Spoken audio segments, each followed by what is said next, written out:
Première cérémonie de la journée franco-allemande en mairie de Saarbrück. Uwe Conrad a réuni quelques 130 acteurs du transfrontalier, l'occasion de dévoiler le nouveau logo franco-allemand de la capitale du Land de Saar. À Lemberg aussi, on célèbre la journée franco-allemande. Le collège La Paraison a organisé des ateliers pour ses 27 élèves inscrits au club langue et culture régionale. Une journée particulière pour ces élèves qui contribuent à faire rayonner la pratique du dialecte. À Vouswiller, la 5e édition du Salon des vins et produits du terroir a attiré plus de 1000 visiteurs. Les 39 exposants proposaient des dégustations de leurs produits venus de toute la France. Et si vous faisiez pousser vous-même vos graines? L'association Quand on sème a organisé pour la 2e fois un événement troc de graines à Lixin-les-Roulins. L'occasion d'échanger son surplus de semences, mais aussi de rencontrer des passionnés et de partager des conseils. Plusieurs adolescents sont partis sur les traces du pharaon Toutankhamon. Dans le cadre des Nuits de la lecture, la médiathèque communautaire de Sarreguemines a créé un escape game qui se déroule dans un ancien tombeau en Égypte. Les jeunes, pris au piège, ont dû résoudre des énigmes pour pouvoir ressortir. Victoire pour les basketteurs sarregueminois 52-47 face à Oni. À l'issue de ce dernier match de la phase allée du championnat de pré-régional, les Loups Alpha sont à la 7e place du classement. Bienvenue sur Mosaïque Cristal. Après l'actu, on s'intéressera aux seniors. Le président de la Fédération des seniors de Moselle ainsi que la secrétaire de la Fédération sont les invités du jour. Christian Septon et Marie-Claire Krigel feront notamment un focus sur les actions menées dans l'arrondissement. Mais on va d'abord s'intéresser à un groupe d'élèves du lycée Tessier. Ils sont partis de Bitche tôt ce matin pour se rendre au lycée Henri Nominet à Sarreguemines. Mais pourquoi et de quelle manière? Guillaume va tout nous expliquer. Oui, Julia, effectivement, c'est dans le cadre du Lorraine Tour Flamme Linguistique. Donc en fait, c'est un petit peu un clin d'œil par rapport à la Flamme Olympique qui va venir aussi sur Sarreguemines, il me semble, cet été au mois de juin. Donc cette Flamme Linguistique, elle se trouve derrière moi et en fait, il y a 40 à peu près établissements de la voie professionnelle sur l'ensemble de l'académie qui se passe cette flamme olympique. Donc ce sont des élèves qui se dirigent d'un établissement à un autre pour apporter cette flamme. Donc aujourd'hui elle a fait le chemin entre Bitche et Sarreguemines et il y a une vingtaine d'élèves du lycée Tessier qui sont partis en vélo. Pendant 43 km, en fait, ils ont pédalé pour faire la liaison entre leurs deux établissements. Ils sont partis ce matin peu avant 9 h. Emilia Zell était sur place et je vous propose tout de suite d'écouter les réactions qu'elle a pu recueillir au moment du départ. Donc en fait, notre collègue d'anglais avait déjà été dans le projet au mois de juin par l'ancien principal. Et puis comme c'est l'année olympique, en fait, on nous a proposé que ça soit linguistique et sportif. Et donc du coup, on a pris part au projet dès le mois de septembre. Et donc on travaille dessus depuis le mois de septembre. Donc on a fait le parcours, on a choisi un petit peu les élèves qui pourraient travailler avec nous. Et puis on a fait plein de choses en fait en lien avec ce projet. Pourquoi est-ce que tu as décidé de participer à cet événement, à cette passation de flamme linguistique? Parce que j'aime bien tout ce qui est sportif et tout, et on nous a proposé de venir faire du vélo et j'aime bien, du coup je suis venue, voilà. Moi du coup en fait on m'en avait parlé, j'étais là quand on l'avait annoncé et on l'a fait, tous les copains quoi, s'est mis dedans et puis du coup voilà je suis là quoi. Moi je pense que c'est important parce qu'on représente notre lycée et ça permet aussi d'avoir un moment de convivialité avec nos amis. Parce que j'aime bien faire tout ce qui est sport et tout ça et tous les trucs NSS. Et donc du coup je me suis dit que c'était une bonne idée. Est-ce que tu es prêt à faire autant de kilomètres par cette température? Le vélo il est électrique donc je pense que ça va le faire quoi, à mon avis. Mais oui, on est confiant et ouais on est prêt, on s'est préparé, on est prêt. Donc dans le reportage là, on a pu entendre que les élèves étaient motivés et confiants. Donc c'était au départ ça, au bout de 43 km, comment ils se sentaient? Est-ce que tout s'est bien passé? Sur le parcours, tout s'est bien passé. On avait anticipé un petit peu la chose parce que nous avons sollicité dans un premier temps des élèves qu'on avait emmenés au championnat de cross d'académie. Donc on avait mis un petit peu les chances de notre côté pour que tout se passe bien sur le parcours. Parce que 43 km, donc sur un vélo avec les conditions actuelles climatiques, c'est pas toujours gagné d'avance. D'autant plus qu'on avait 4 élèves qui étaient avec des vélos sans assistance électrique, donc qui ont tout fait à la force de leurs muscles. Et donc 43 km, ouais, ça fait une trotte, mais je crois que vous avez en plus réussi à tenir les délais. Vous étiez attendu ici dans le gymnase du lycée Nominet à 11 h 30 et vous êtes arrivé à peu près dans ces eaux-là, quoi. Oui, c'est conforme à ce qu'on avait prévu. On a bien été aidé aussi en cela par les gendarmes qui nous ont encadrés un petit peu, qui nous ont permis de passer plus facilement tous les croisements qu'on a rencontrés. Donc voilà, au final, on n'a pas eu de panne mécanique, ce qu'on aurait pu connaître à un moment donné quand on a autant de vélos. Mais donc tout s'est bien passé, donc les délais étaient respectés. Et en plus, par chance, vous aviez aujourd'hui les météos avec vous. Et je crois que le sport, c'est pas terminé parce qu'il y a des activités sportives qui vous attendent cet après-midi. Est-ce que vous pouvez me décrire un peu ce qui va se passer ? Là, il y a différents ateliers qui ont été mis en place, donc je n'ai pas encore tous les éléments. Mais je sais qu'il y a du tir qu'on a déjà pu pratiquer hier donc, au sein des gymnases de beach. Et donc là, on va tourner sur différents ateliers sur l'après-midi, donc de 13 à 15 heures. Et donc on va participer à toutes les manifestations que nous ont préparées les collègues du lycée de Nominé. Et à titre personnel, comment est-ce que vous trouvez cette manifestation qui allie à la fois sport et puis également maîtrise des langues vivantes, parce qu'il y a des textes qui seront lus dans différentes langues étrangères. Qu'est-ce que vous pensez de tout ça, sachant qu'en plus ça s'inscrit dans une dynamique sportive 2024, année olympique en France ? Je trouve que tous projets qui sont liés à l'organisation des JO, je crois que c'est une bonne chose. Là, donc, ce qui est intéressant pour nous, c'est qu'on ait pu accueillir hier des élèves qui sont venus du lycée de Sarrebourg, donc lycée pro de Sarrebourg. Là, aujourd'hui, nous sortons nos élèves pour aller vers la ville qui est Sarreguemines. Donc, je crois que c'est bénéfique vraiment pour tout le monde. Ouais, ces moments de rencontre, effectivement, entre différents élèves. On a l'occasion de rencontrer les autres établissements. Nos élèves ne sortent pas toujours de leur espace qu'ils connaissent quasiment parfaitement. Et là, c'est l'occasion de voir autre chose. Okay. Votre réponse me permet de rebondir dans le sens où effectivement il y a, comme je le disais tout à l'heure, une quarantaine d'établissements de la voie professionnelle qui participent à ce Lorraine Tour de la flamme linguistique. Et c'est pas fini parce que cette semaine, jeudi, ce sera au tour des élèves du lycée Nominé d'aller rejoindre leurs copains du lycée Lazare. Ils iront à pied entre ces deux établissements. Et vendredi, ce sera au tour des élèves du lycée Simon Lazare de se rendre au lycée Hurlevent, également en vélo, pour leur apporter cette fameuse flamme linguistique. Merci Guillaume pour toutes ces explications et puis merci à Marie-Morgane pour les moyens techniques. Parlez allemand, allez en Allemagne, mais ne prévoyez surtout pas de vous y rendre en revanche en train dans les prochains jours. Des perturbations qualifiées de considérables sont à prévoir de mercredi à lundi inclus en raison d'un appel à la grève des conducteurs de train de la Deutsche Bahn. Le tram-train qui relie Sarreguemines à Saarbrück ne sera pas impacté car il relève de la Saarbahn, mais les trains régionaux en provenance et en direction de l'Allemagne risquent de rester à quai. Idem pour les grandes lignes et les trains internationaux à grande vitesse, les ICE en direction de Paris et de Francfort. Le débrayage massif est annoncé jusqu'à lundi 18h par le syndicat des conducteurs de locomotives allemandes. Pas de quoi entacher l'amitié franco-allemande pour autant. Hier, c'était le 61e anniversaire du traité de l'Élysée, célébré depuis 2003 par une journée franco-allemande. Première édition en mairie de Sarrebruck, avec une réception animée par un trio musical composé de Marcel Adam, son fils Yann Lou et Christian Di Fantosi. Reportage. Il est 5 heures. S'éveille.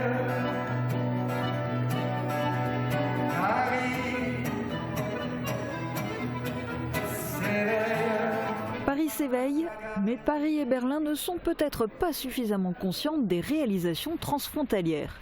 Pour marquer le coup, la ville de Sarrebruck a organisé hier pour la première fois une réception à l'occasion de la journée franco-allemande. Ce jour est très important pour nous, le jour franco-allemand. C'est un jour où on célèbre la paix et la coopération entre la France et l'Allemagne. Et c'est très important pour notre ville et notre région. Célébrée surtout dans les établissements scolaires, la journée franco-allemande se déroule le 22 janvier, date anniversaire de la signature du traité de l'Élysée en 1963. Quelques 130 invités y ont participé à Sarrebruck, des acteurs du transfrontalier dans le domaine de l'éducation, de la culture, des médias, de la santé, de l'emploi, mais aussi des élus des deux côtés de la frontière engagés dans la coopération franco-allemande. Pour cette cérémonie, la capitale du Land de Saar a accueilli un invité d'honneur, le maire de Metz. Cette journée précise de l'amitié franco-allemande nous rappelle ce traité de l'Élysée, ce traité d'amitié encore plus que de paix. Et donc, je disais tout à l'heure, la paix dictée par la raison, l'amitié elle est par le cœur, et qui a engagé réellement sur maintenant plus de 60 ans, nos deux peuples, dans une coopération absolument sans égale. Metz et Sarrebruck mènent des actions tout au long de l'année dans le cadre du réseau Quatropole, qui comprend aussi les villes de Trèves et Luxembourg. Cette cérémonie franco-allemande a aussi permis d'évoquer les réalisations transfrontalières plus locales. Je pense que nous avons les projets concrets ici. La Kita Salut, le Bibus, qui sont les deux plus importants projets pour la future, pour nos enfants qui parlent français et l'allemand. Mais je pense aussi que nous avons les plus grands projets, comme la TGV ICE qui veut aller sur Saarbrück entre Paris et Berlin. Et je pense que nous travaillons ensemble ici pour ce projet. Et je pense aussi que la santé est aussi très importante avec pas des frontières dans le secteur santé. Mais en ce moment, nous avons still une frontière là. Le maire de Sarrebruck a aussi profité de cette cérémonie pour dévoiler le nouveau logo de sa ville, en version franco-allemande évidemment. Et le public était invité à écrire un petit mot sur le livre d'or. Vive la France, vive Deutschland, vive l'amitié franco-allemande.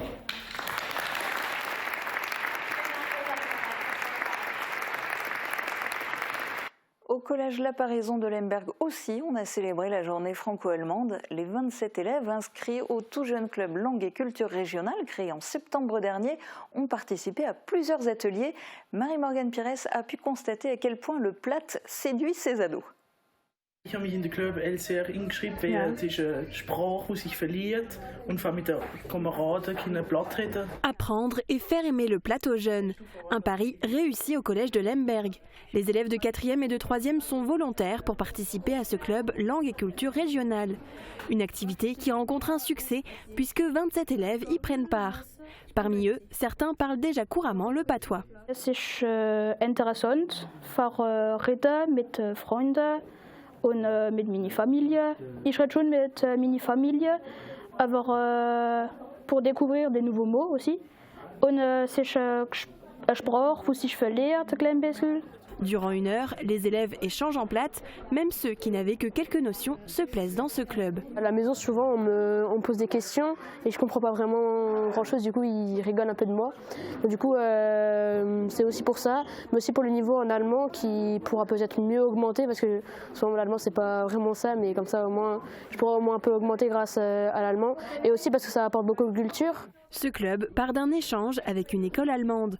Lors d'une visite à Beach, c'est le platt qui a réuni les classes voisines.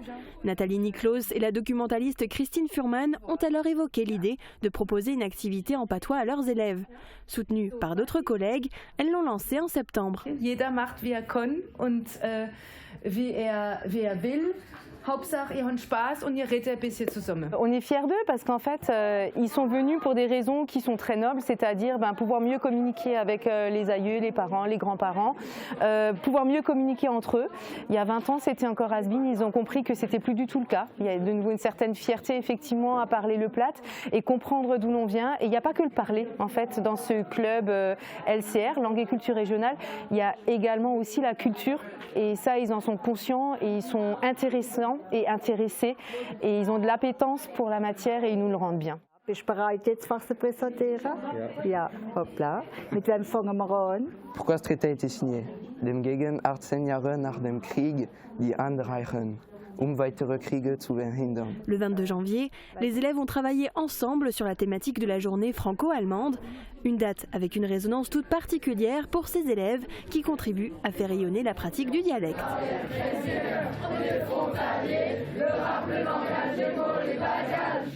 Focus maintenant sur d'autres passionnés qui consomment avec modération. L'abus d'alcool étant dangereux pour la santé, les amateurs de vin se sont donné rendez-vous au Salon des vins et des produits du terroir au complexe Le Prince Ringuet à Woustviller.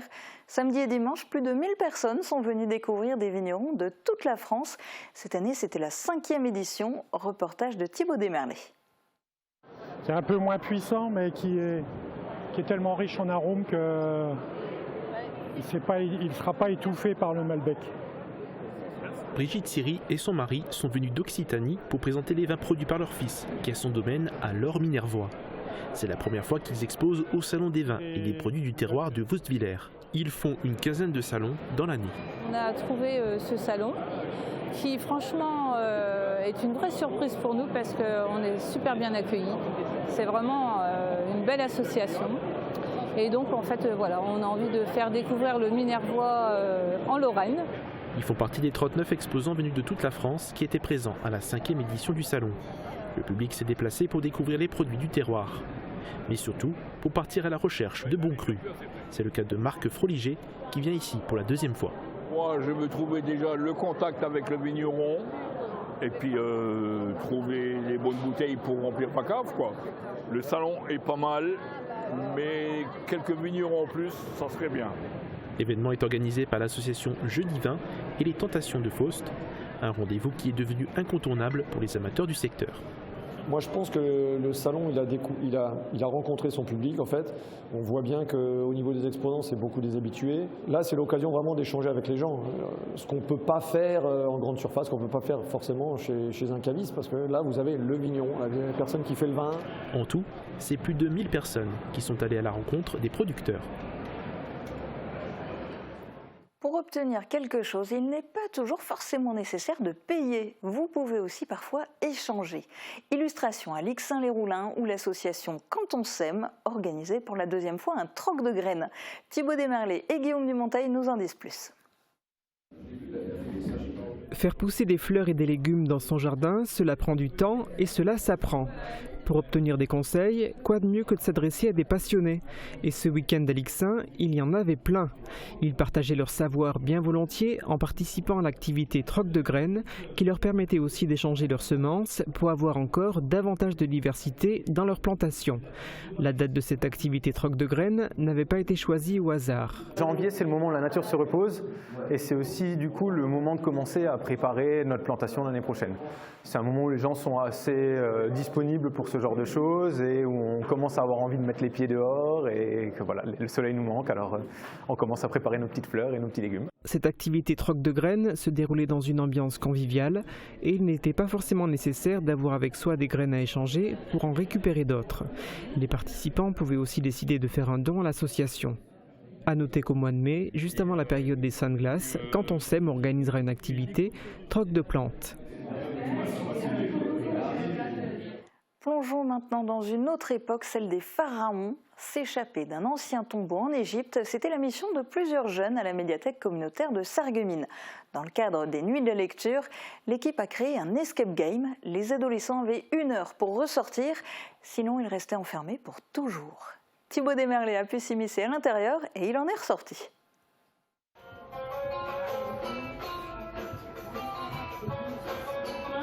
On tient le foie. Donc on sait du coup que ça c'est quoi? C'est la tête d'Égyptien ça ou c'est la tête de l'humain? Mets-moi la lumière là. Oui. Ça c'est humain. Le foie, ça c'est foie. Bah ça c'est humain. Ils sont partis en Égypte et le sol s'est dérobé sous leurs pieds. Ces jeunes explorateurs sont maintenant coincés dans un ancien tombeau. Ils ont 1 heure pour essayer d'en sortir. C'est en unissant leurs efforts qu'ils vont pouvoir résoudre les énigmes et avoir une chance de revoir la lumière du jour. Ils font partie des 30 adolescents qui se sont inscrits à cet escape game créé par la médiathèque communautaire de Sarreguemines. Elle en a déjà conçu d'autres pour un public adulte. Ici, c'est la première adaptation pour un plus jeune public. Le tombeau de Toutankhamon a été organisé dans le cadre des Nuits de la lecture sur la thématique du corps. L'équipe de la médiathèque souhaite plus développer ce type d'activité pour les jeunes. Bat-2-T, R, abatra. Un peu de sport à présent avec un retour en images sur la performance de l'Asso Basket de Sarreguemines. Les Loups Alpha affrontaient ce week-end l'équipe du CSJ Oni, leur adversaire direct dans la lutte au maintien en division pré-régionale. Retour sur le match dans ce reportage de Marie-Morgane Pires avec les images de Frédéric Ouvert.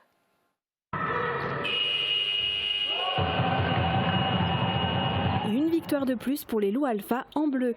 Ils faisaient face au CSJ Oni pour la 11e journée du championnat pré-régional. La première mi-temps était à l'avantage des visiteurs. Malgré un effectif réduit à 6 joueurs, Oni a pris rapidement le dessus en étant efficace au rebond et en marquant plus facilement que Sarreguemines. À la seconde mi-temps, Sarreguemines a repris confiance et l'avantage jusqu'à la victoire avec un score serré 52-47. C'est une belle équipe de Oni, on a eu beaucoup de mal à rentrer dans le match. Jusqu'à la mi-temps, on n'a pas su trouver notre jeu et une fois qu'on a commencé à montrer plus d'agressivité défensive, on a réussi à dérouler en attaque et finalement remporter ce match. On a tout simplement monté en intensité, on était plus agressif sur le porteur de ballon, plus tranchant en attaque, plus rapide, on sortait plus vite les ballons et à l'usure, on a gagné ce match. Les seniors de Sarreguemines pointent désormais à la 7e place du classement. Il s'agissait du dernier match de la phase allée du championnat. Prochaine rencontre pour les loups alpha le 4 février à Sainte-Marie-aux-Chênes. Dans un instant, gros plan sur les seniors avec nos invités du jour, mais on regarde d'abord les prévisions de Météo France pour demain. Qu'il vente, pleuve, fasse froid ou chaud, une maison isolée par Moder Habitat reste agréable et saine au fil des saisons.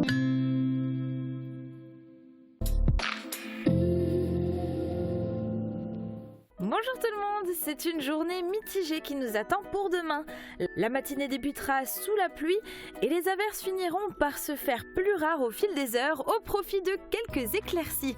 En soirée et dans la nuit, quelques gouttes d'eau recommenceront à tomber. Côté température, les minimales iront de 5 à 7 degrés et les maximales de 10 à 12 degrés. Demain nous fêtons les François et il fera jour de 8h12 à 17h14. Passez tous une belle journée et à demain.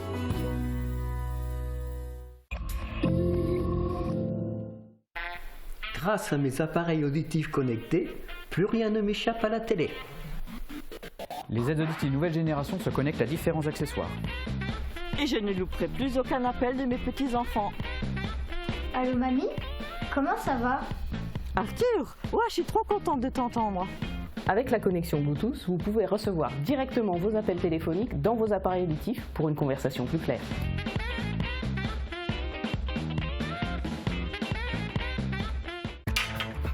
Chauffer une maison en hiver, la garder fraîche en été, ne faites pas l'impasse d'une bonne isolation. Pour vos travaux, faites confiance à Moder Habitat. Les équipes ont un savoir-faire maintes fois éprouvé. Les produits utilisés sont haut de gamme. Vous bénéficiez d'une prestation de conseil pointue et chaque client devient un client satisfait. Avec Moder Habitat, vous misez sur la confiance et la qualité.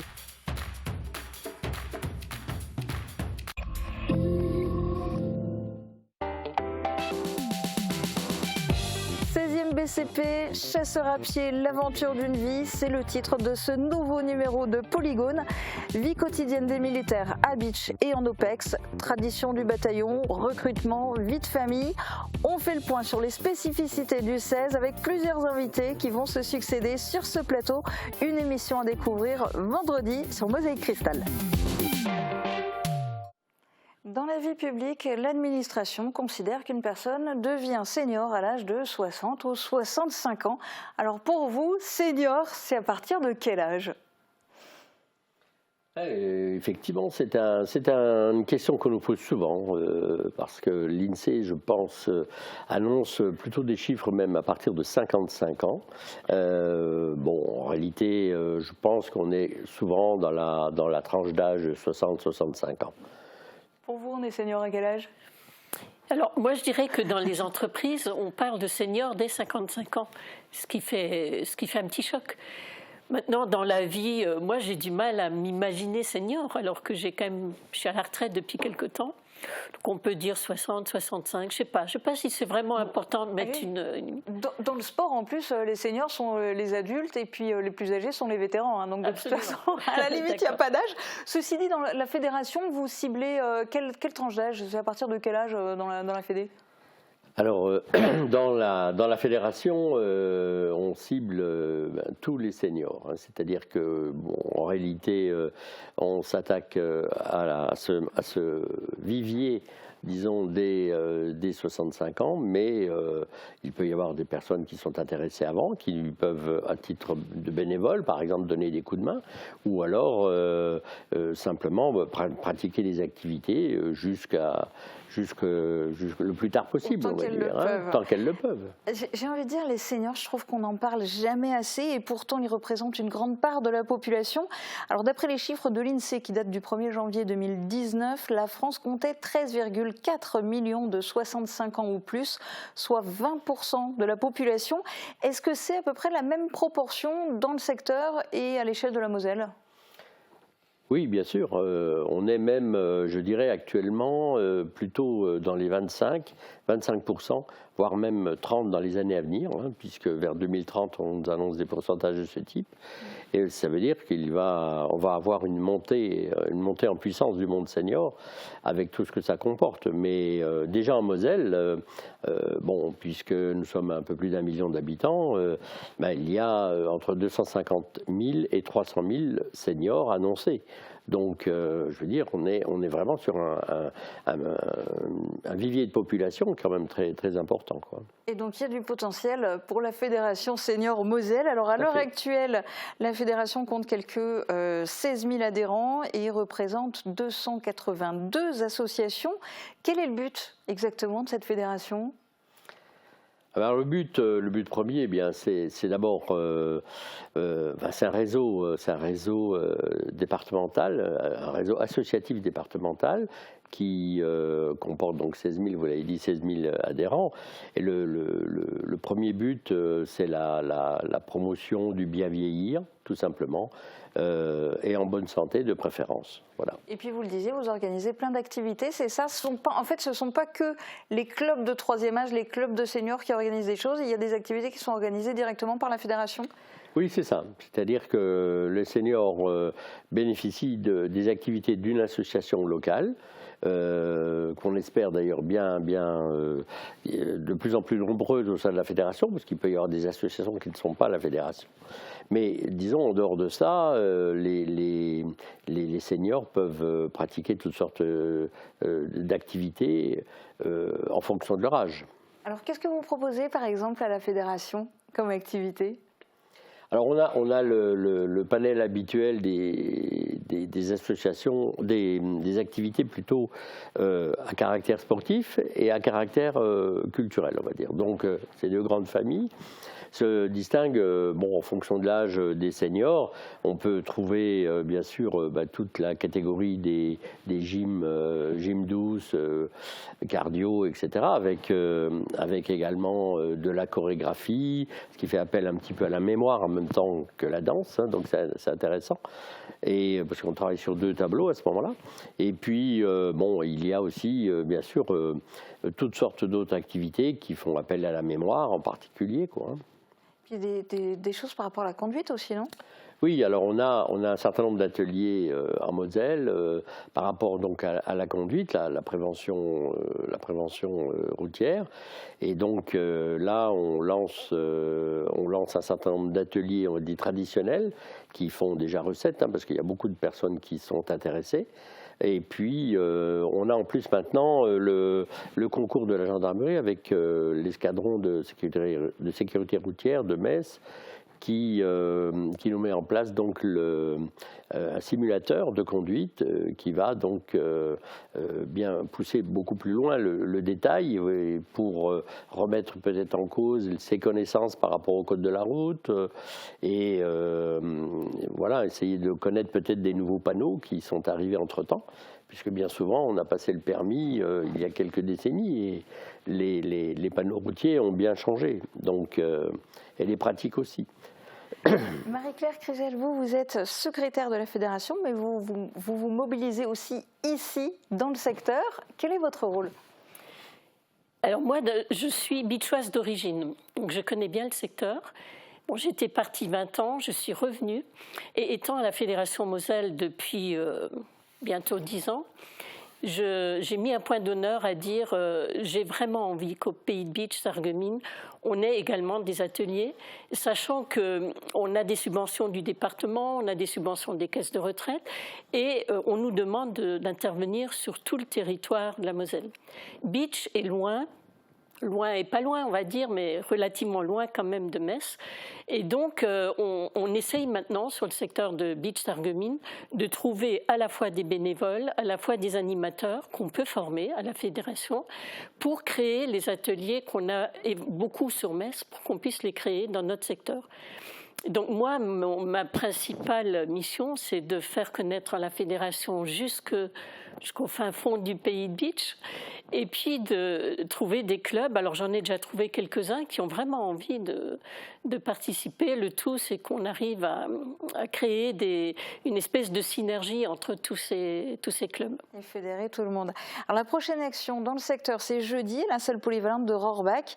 Vous invitez notamment les présidents des clubs du 3e âge du Pays de Bitche et du secteur de Sarreguemines pour une réunion territoriale de la fédération. Quels sont les objectifs ? Alors, les objectifs, c'est de réunir les clubs du territoire Sarreguemines Beach et de leur demander ce dont ils ont envie, quels sont vraiment leurs souhaits. Mais aussi, c'est notre deuxième réunion territoriale. On en a fait une l'an dernier pour un petit peu réexpliquer ce qu'il était possible de faire. Et là, c'est aussi de leur montrer qu'on est en train d'évoluer au niveau de la Fédération Senior Moselle, puisque nous venons de créer un petit film, nous venons d'embaucher du personnel. Donc c'est de dire, maintenant, on en est au stade où vraiment, venez et créez des groupes entre vous pour qu'on puisse organiser sur place des activités qui vous intéressent dans les différents domaines qu'on a dit tout à l'heure. Et donc l'invitation, en fait, elle est plus large que simplement les représentants officiels de clubs du 3e âge. Absolument. D'ailleurs, je tiens à dire que si des auditeurs nous entendent à l'heure qu'il est, si jamais ils ont envie de nous rejoindre le 25, donc c'est jeudi. Ils sont les bienvenus, même s'ils ont oublié de s'inscrire ou s'ils n'ont pas eu l'information à temps, ils peuvent venir, il n'y a pas de problème. La réunion démarre à 14h. Il est de préférence de venir vers 13h, 13h30. Et donc à la salle polyvalente de Rohrbach. Voilà. Alors j'ai envie de vous demander quand même, est-ce que les problématiques sont les mêmes dans un secteur rural comme le Pays de Bitche ou le territoire de Sarreguemines qu'à l'échelle de toute la Moselle? Quelles sont finalement les principales difficultés rencontrées par nos seniors? Alors moi, j'ai le sentiment, le président complétera, moi j'ai le sentiment que dans notre pays, un des gros problèmes qu'on rencontre, c'est le déplacement, les transports, la mobilité. Ça, c'est pour toutes les générations, je crois. Ah oui, mais alors ça, encore pas une histoire de seniors. Je suis bien d'accord avec vous, mais encore plus quand on est senior, parce qu'on a moins de facilité. Donc ça, c'est un gros problème. Alors il y a des choses qui existent, qui sont indépendantes de la fédération.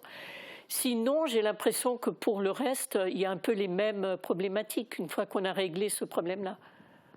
Je pense aussi que la fédération a bien conscience de ce phénomène, que les gens ont des difficultés pour se déplacer. Et c'est aussi pour ça que maintenant, on va aussi vers les territoires. On a fait cette première consultation l'année dernière dans les 5 bassins de population mosellans. Et aujourd'hui, on revient vers elles, en ayant déjà écouté leurs questionnements, on revient vers elles pour justement leur restituer ce qu'ils attendent et leur donner des réponses. Donc, je veux dire, ces réponses, elles vont justement par l'instauration de nouveaux ateliers dans les territoires et plus près d'eux. Donc, de ce fait, eh bien, on a vraiment l'impression que cette fédération, elle fédère tous les seniors et ça leur donne la possibilité de bénéficier des activités, même tout près de chez eux, quoi. Alors, vous les avez évoquées, ces activités, vous avez évoqué le problème de mobilité, qui n'est d'ailleurs pas propre aux seniors, mais qui s'accentue, je n'en doute pas. Qu'est-ce qu'il en est de l'habitat? Parce que finalement, en termes de logement, la majorité des seniors restent à domicile, arrivent à rester suffisamment autonomes, suffisamment indépendants pour rester à la maison. Est-ce que l'accompagnement est suffisant? Est-ce qu'il y a des aides? Est-ce que la Fédé intervient aussi à ce niveau-là? Alors effectivement, on a été souvent confronté à des questionnements par rapport à ce sujet, l'évolution de l'habitat par rapport à la personne. Et aujourd'hui, donc, on met en place avec des ergothérapeutes un certain nombre de réflexions, une mise à disposition auprès des gens d'un certain savoir pour que ce logement évolue en fonction des handicaps naissants de ces personnes âgées et avec des spécialistes de l'habitat, on pourra donc prochainement proposer donc des véritables campagnes d'amélioration, bien sûr en utilisant tout le réseau habituel de spécialistes et des administrations qui sont concernées, soit techniquement, soit au niveau financier. Et je veux dire, bon, on est parfaitement conscient parce que notre credo, c'est vraiment le bien vieillir à domicile le plus longtemps possible. Mais alors, il faut que vous me révéliez le secret. C'est quoi le secret? Comment on fait pour bien vieillir? Ah ben, bien vieillir, c'est tout simplement être bien dans son corps, pratiquer les activités. Je veux dire, il faut que l'esprit puisse vagabonder tous les jours vers d'autres personnes avec du lien. Et ça, je veux dire, c'est important. On a, par exemple, des ouvertures avec les 154 bibliothèques de Moselle qui offrent des quantités de possibilités pour lire, consulter des journaux et rencontrer des gens pour faire du lien. Et ça, je pense que c'est aussi très important de communiquer avec les autres pour éviter toujours cet isolement. Moi, je rajouterais juste ne pas se sentir à l'écart, mais rester dans la vie au quotidien, créer du lien. Et moi, je me rends compte que dans ces ateliers, même des gens qui ne se connaissent pas forcément au départ, ils créent du lien entre eux, ils se retrouvent, et ce n'est pas que l'activité elle-même, c'est tout ce qu'on permet de vivre quand on est ensemble. Et puis garder un esprit positif à tout prix, tous les jours. Moi, je crois que vous l'appliquez bien tous les deux, ça. Bah, écoutez, oui, je crois que oui, c'est important. Eh bien, merci beaucoup à tous les deux d'être venus témoigner en direct sur Mosaïque Cristal. Très bonne journée à tous. Merci à vous.